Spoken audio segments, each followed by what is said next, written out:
मेहर जे क़दीमी ॻोठ पुराचो में बुनियादी मसइलनि जे हल न थियण, ॻोठनि में सालनि खां को बि तरक़ियाती कम न थियण, तालीमी इदारनि जे प्लाटनि ते कब्ज़नि ऐं माहवार ईंदड़ बजट हड़प थियण समेत मेहर जे तारीख़ी ॻोठ पुराचो खो नज़रअंदाज़ करण ख़िलाफ़ अवामी तहरीक जे मरकज़ी डिप्टी जनरल सेक्रेटरी वकील साजिद महेसर, अवामी तहरीक पुराचो जे सदर एजाज महेसर, वकील इम्तियाज़ जतोई, वकील नजीब महेसर, वकील अब्दुल खालिक बुघियो, हारी अगवान गुलाम मुस्तफ़ा चांडियो, कामरेड मनान चांडियो, शहर इतिहाद मेहर के चेयरमैन मोहम्मद पुनहल चांडियो, वकील ज़ुल्फ़कार चांडियो, इम्तियाज़ अली सियाल की अगवानी में ॻोठ पुराचो खां रैली कढी 10 किलोमीटर पैदल मार्च कयो वियो।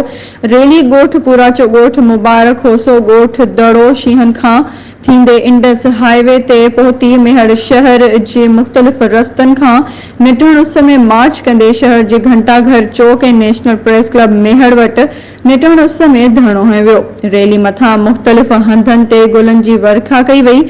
हुननि चयो त ॻोठ पुराचो हज़ारे सालनि खां क़ाइम क़दीम तारीख़ी ॻोठ आहे, पर सालनि खां ॻोठ बुनियादी सहूलियतुनि खां महरूम आहे।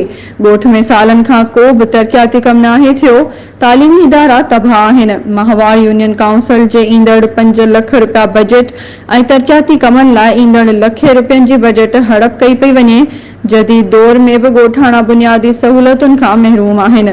हिन सख़्त गर्मी में ॻोठ पुराचो जा रहवासी घुर था कनि त ॻोठ पुराचो जा बुनियादी मसइला हल कया वञनि।